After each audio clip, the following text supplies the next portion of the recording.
Assalamualaikum warahmatullahi wabarakatuh. Salam sejahtera untuk kita semua. Video kali ini saya akan menceritakan tentang pengalaman saya menjadi narasumber dalam kegiatan sosialisasi Permendikbudristek ya nomor 46 tahun 2023 tentang pencegahan penanganan kekerasan di satuan pendidikan. Nah, tempatnya di mana? Yaitu di Kepulauan Riau.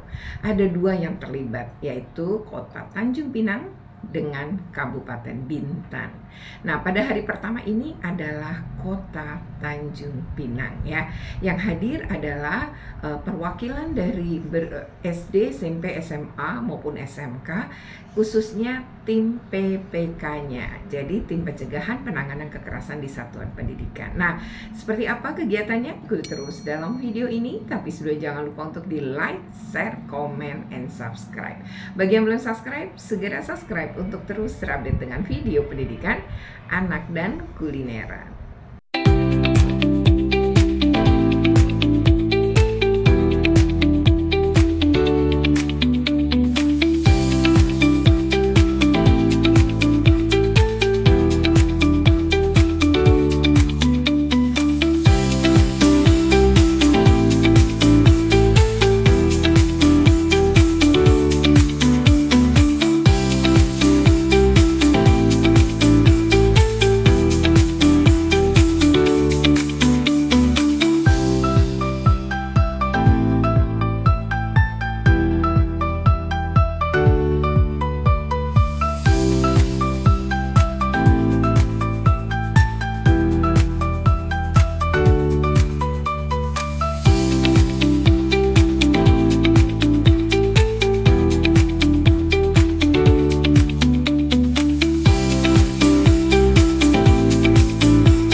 Kegiatan itu dimulai ya dengan tentu saja menyanyikan lagu Indonesia Raya, kemudian juga ada berdoanya ya, kemudian dilanjutkan dengan sambutan-sambutan. Memang sambutan yang pertama itu tentu dari BGP. Dalam hal ini ada yang mewakili ya, PLT dari Kepala BGP Provinsi Kepulauan Riau. Diwakili oleh Pak Imam, memberikan sambutan, juga melaporkan berapa peserta dari mana saja dan berapa jumlah peserta. Lalu setelah itu adalah sambutan yang kedua dari Dinas Pendidikan Kota Tanjung Pinang. Dalam hal ini diwakili oleh Kabid PAUD dan PMPK dari Dinas Pendidikan Kota Tanjung Pinang. Nah, beliau juga sekaligus membuka acara secara resmi. Nah, setelah itu dilanjutkan dengan doa ya. Setelah berdoa, nah baru break kita ya, break hanya sekitar 10 menit ya, makanan snack itu dibawa ke meja, lalu mulailah diskusi sesi pertama. Ya, diskusi sesi pertama ini berlangsung hingga menjelang sholat atau istirahat sholat dan makan ya, sebelum jam 12. Nah, baru kemudian setelah itu jam 13.30 dilanjutkan dengan sesi yang kedua. Nah, seperti apa nih jalannya sesi pertama yang juga banyak sekali antusias tanya jawab yang dilakukan oleh para peserta ya. Jadi banyak sekali yang bertanya ya, walaupun waktunya tidak cukup ya karena memang banyak sekali pesertanya, namun ini tentu tidak menghilangkan ya semangat teman-teman yang mungkin tidak kebagian bertanya ya, tapi mereka juga bisa menyimak karena ada pembahasan juga secara umum ya. Seperti apa sesi pertama kita bisa saksikan dalam video berikut ini cuplikannya ya. PPK Kota Tanjung Pinang tahun 2024. Salam besar salam, marilah bersama-sama kita tujukan pada junjungan kita Nabi Muhammad SAW. Hadirin yang kami hormati, Pada kesempatan ini izinkan kami mengucapkan selamat datang pada kegiatan sosialisasi Permendikbudristek nomor 46 tahun 2022 pasti.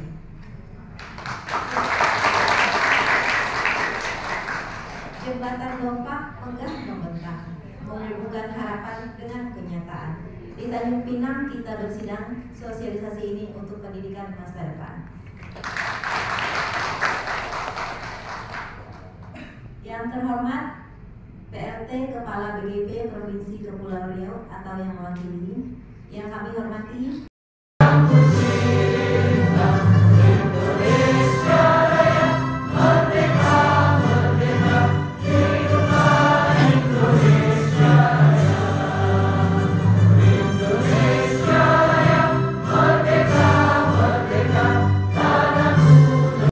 bersyukur kehadirat Allah Subhanahu wa Ta'ala yang telah bisa mempertemukan kita dalam acara yang baik ini. Salam dan salam pada junjungan Nabi besar Muhammad Sallallahu Alaihi Wasallam. Allahumma sholli ala Muhammad wa ala ali Muhammad. Yang kami hormati narasumber Ibu Retno Listiarti SPD MSI, kemudian dari Dinas Pendidikan yang mewakili, dan para peserta yang hadir pada kesempatan bahagia pada hari ini. Tanjung Pinang Kota Budaya, Buridam 12, bukti yang mengagumkan. Permendikbudristek 46 memiliki tujuan utama satuan pendidikan bebas dari tindak kekerasan.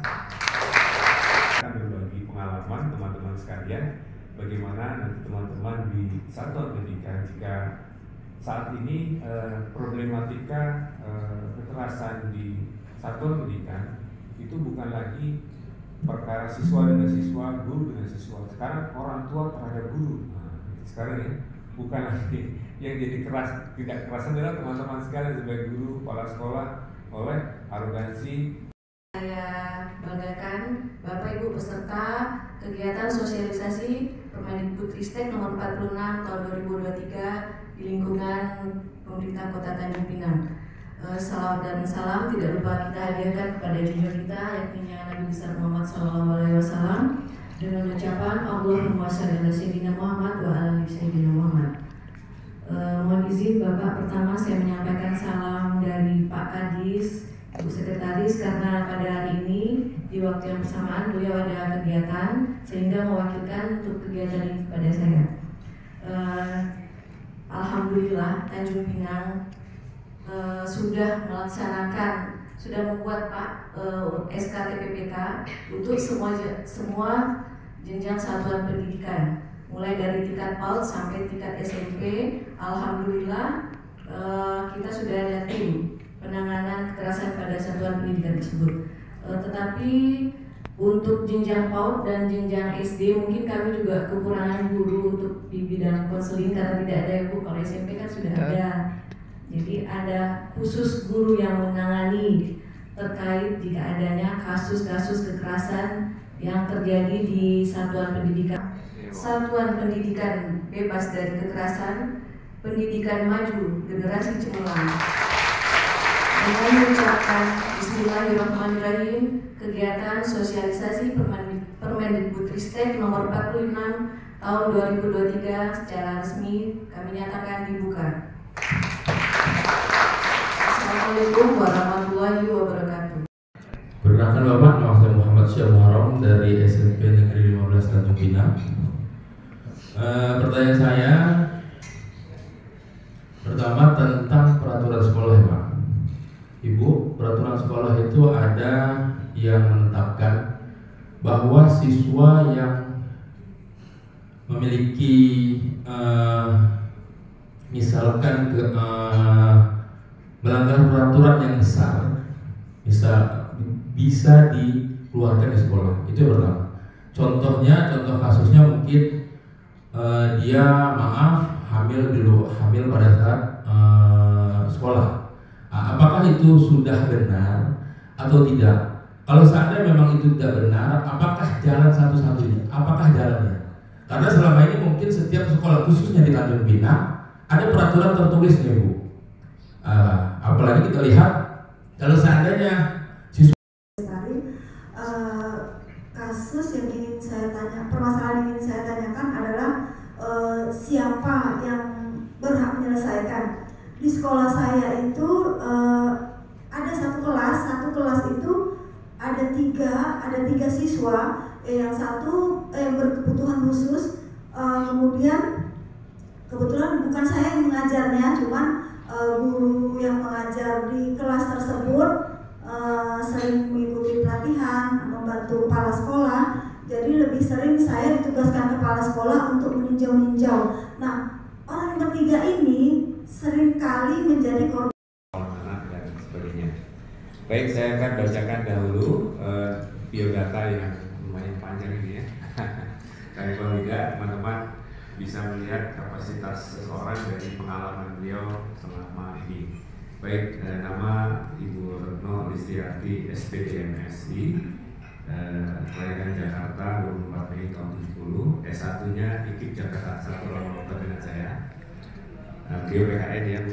Betul. Saya Fisika. Nah, jadi kami dia punya keinginan memiliki sepeda motor pada waktu ranking zaman itu. Tujuannya kalau saya punya ranking, cewek yang dia incar akan ikut sama dia atau akan bisa jadi pacarnya gitu.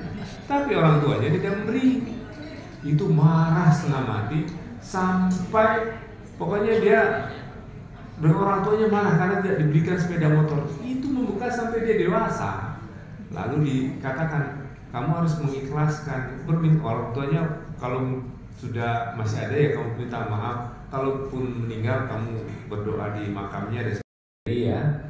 Kalau yang sempat nasional juga IGI. Nah ini ada FSG. Federasi Serikat Guru Indonesia ya. Ini seluruh Indonesia ada cabangnya. Jadi sama seperti PGI, IGI dan organisasi lainnya fokus untuk bagaimana mencerdaskan para guru Indonesia. Kemudian pengajaran beliau adalah sebelumnya adalah guru ya. Ada sekolah di Jakarta Utara SMA 13, sekolah unggulan zaman waktu itu ya. RSD juga Bu ya. Betul. Jadi sekolah di SMA 13 Jakarta Utara, kemudian pernah jadi kepala sekolah di SMA 3 langsung ya, atau SMA 76 dan 3. SMA 3 dan kemudian kepala ya. Saya baru saja pensiun, jadi per 1 Desember saya sudah mengakhiri tugas menjadi kepala Balai Guru Penggerak. Saat ini namun masih diminta bantuan dari teman-teman BPP oleh pelaksana tugas untuk membantu program BPP. Untuk selanjutnya kalau istilah kerennya jadi konsultan gitu ya. Komponennya sultan, bukan konsultan sultan. Disuruh sultan, disuruh pimpinan. Saya memang yang pertama terkait anak yang hamil ya Pak. Anak hamil baik itu korban perkosaan atau bukan, sebenarnya hak-haknya dia tetap harus dilindungi. Nah, lalu sekolah misalnya menyelesaikan kasus-kasus anak tidak hanya soal hamil ya, itu tidak boleh berpikir hanya untuk kepentingan sekolah, misalnya membangun nanti merusak citra sekolah gitu ya, sehingga kemudian itu mungkin disembunyikan atau mungkin penyelesaiannya menjadi tidak tepat atau mengorbankan kepentingan anak. Karena kan tadi saya udah bilang anak itu sebenarnya bukan manusia yang dewasa. Dia bisa melakukan satu perbuatan yang mungkin dia nggak sadari resikonya. Nah, oleh karena itu dalam peraturan perundangan misalnya anak-anak yang di pasal 76D itu ada tulisan bersetubuh dengan anak, ya laki maupun perempuan ya, itu adalah perbuatan pidana. Karena untuk anak itu tidak ada yang disebut dengan suka sama suka, tidak ada yang disebut dengan persetujuan seperti orang dewasa. Loh, misalnya gini ya, ibu kan orang dewasa nih. Misalnya ibu nebeng mobil rekan kerja ibu. Ternyata di dalam mobil kemudian dirayu-rayu ya, atau mengalami pelecehan seksual. Maka itu bisa jadi ketika naik kan ibu ada persetujuan. Dan saat itu udah tahu nih laki-laki yang ini laki-laki ramah, rajin menjamah gitu ya. Nah, misalnya kayak gitu, berarti kalau dalam peraturan perundangan nih ya, TWKS itu si pelaku tuh bisa ngomong naik ke mobil saya atas kesadaran, karena satu arah. Kalau anak-anak nggak ada, Pak. Anak-anak itu suka sama suka nggak ada, kemudian persetujuan tuh nggak ada. Pokoknya dengan anak tuh adalah pidana. Termasuk kalau dia dilakukan juga dengan pacar yang masih anak. Jadi kalau orang tua yang perempuan itu menuntut, maka itu bisa dipidana juga tuh anak itu. Jadi nggak ada, kan dia pacar saya, dia atas kerelaan, suka sama suka, tuh nggak ada. Nah lalu bagaimana caranya penyelesaian ini? Maka sebenarnya kita harus bicara kepentingan terbaik bagi anak, apalagi kalau dia korban perkosaan. Ya, misal ada loh, saya pernah nanganin anak itu korban perkosaan, ayah tirinya, ada juga pamannya. Nah lalu dia kita keluarkan, itu kan kita pertama, kita merusak masa depan anak ini. Yang kedua, dia benci betul sama janinnya, anaknya. Kita udah ngerusak 2 anak manusia sebenarnya. Nah makanya dalam peraturan perundangan kita memang tidak boleh ada anak hamil itu dikeluarkan. Biasanya sekolah akan menggunakan jurus mengundurkan diri. Nah ini juga harusnya enggak, tapi bisa dibikin cuti. Oke ya, bagaimana kemudian dengan seksi kedua nih setelah istirahat ya, tentu tidak ada acara seremoni. Pada sesi yang kedua ini langsung ya kita lanjutkan tanya jawab seputar mekanisme penanganan kasus di satuan pendidikan. Nah, seperti apa? Ayo kita lihat cuplikannya dalam video berikut ini. Di sini saya bertanya tentang ini Pak. Kebetulan di sini saya guru BK dan kemudian tim TPPK juga. Nah, jadi di sekolah saya itu yang kami kan sudah memperjuangkan agar tidak ada pembulian gitu. Nah, kebetulan kalau untuk siswa sih, kalau menurut saya sih masih ada, cuman nggak terlalu banyak seperti sebelum-sebelumnya. Nah, kejadiannya di sini ini yang banyak itu guru gitu Bu. Jadi mohon izin ya yang ada di sini semua. Tapi nanti sampai kepala sekolah saya kan enak juga gitu. Nah, kita sudah berguru mungkin sama-sama tahu juga ya Pak Ibu. Nah, kebanyakan itu yang membuli itu bukan siswa Pak, malahan guru. Benar nggak Pak Ibu? Nah, kemudian sesama guru juga seperti itu. Teman sejawat nggak tahu ya Pak. Saya pun bukan saya ceritakan di sekolah saya itu adalah, tapi nggak banyak. Terus sekolah lain pun juga ada seperti itu.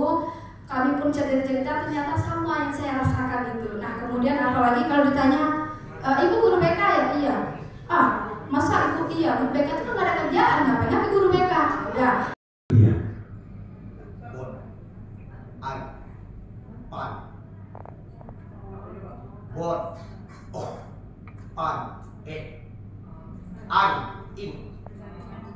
Ibu, kami kalau Ibu katakan usia anak-anak lebih baik dicontohkan, maka mohon maaf di sekolah saya tidak ada yang mengatakan itu.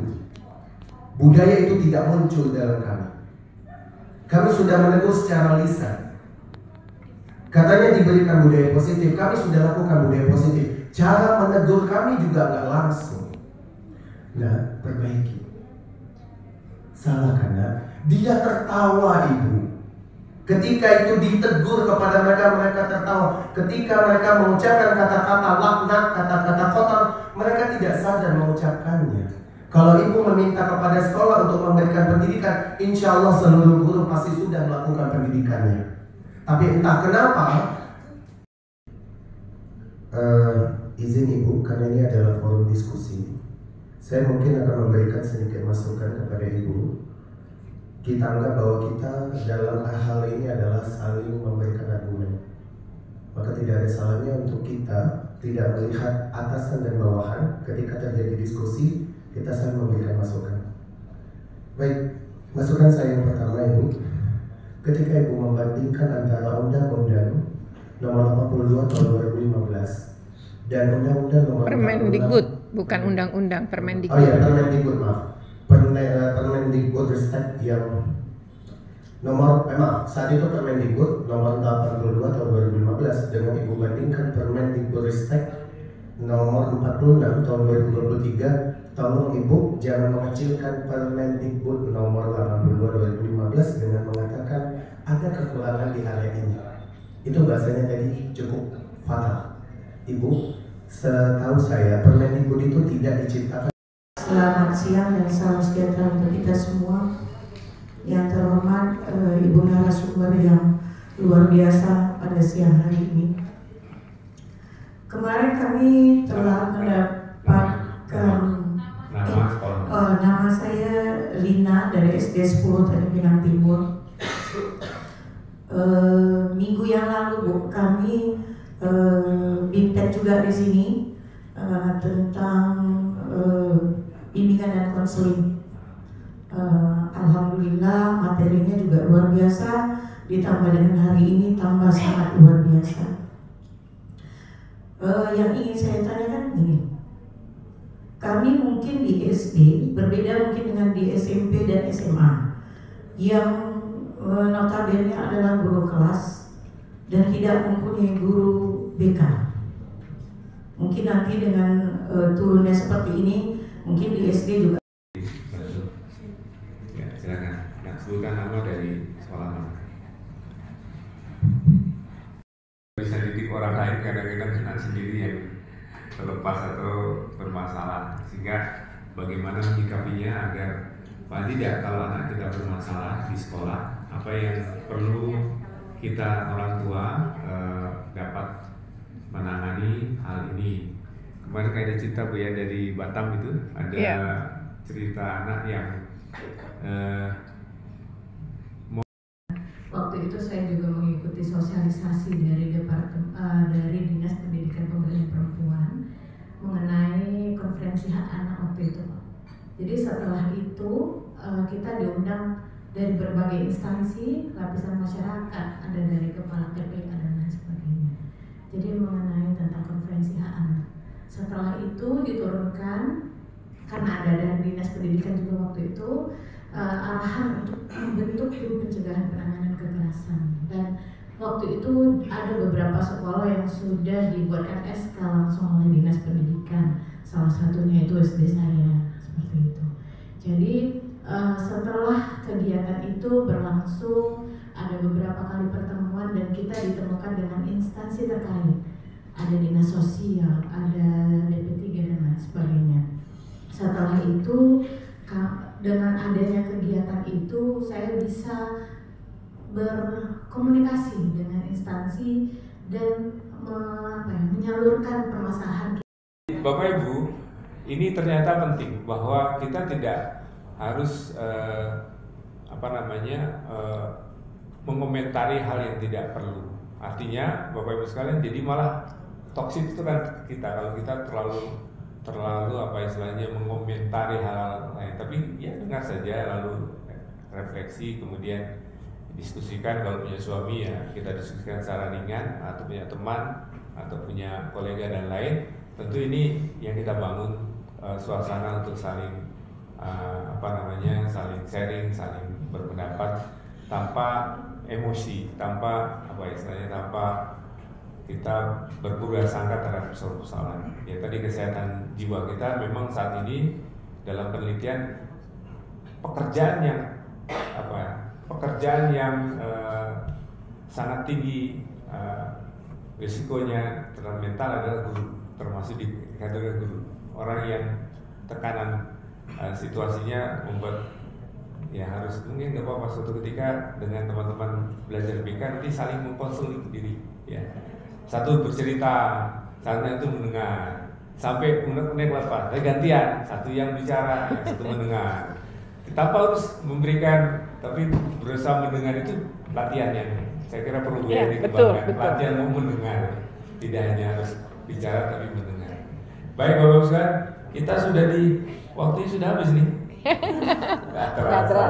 Tidak terasa teman-teman sekalian.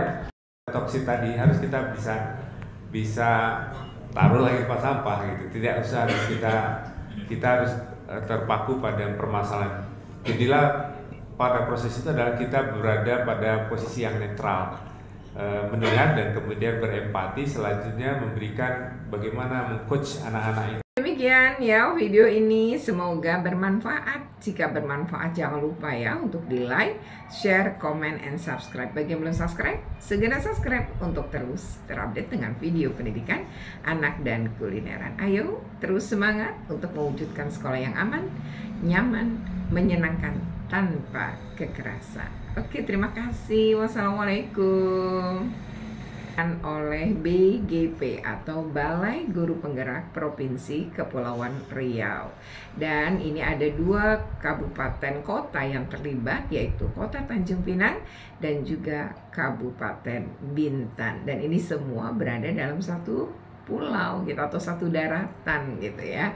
Nah, BGP menyelenggarakan ini adalah untuk memberikan bimbingan teknik bagi para guru yang menjadi anggota tim PPK berbagai sekolah. Nah, di sini pertama mereka memang disosialisasi terkait dengan Permendikbudristek nomor 46 tahun 2023 tentang pencegahan penanganan kekerasan di satuan pendidikan.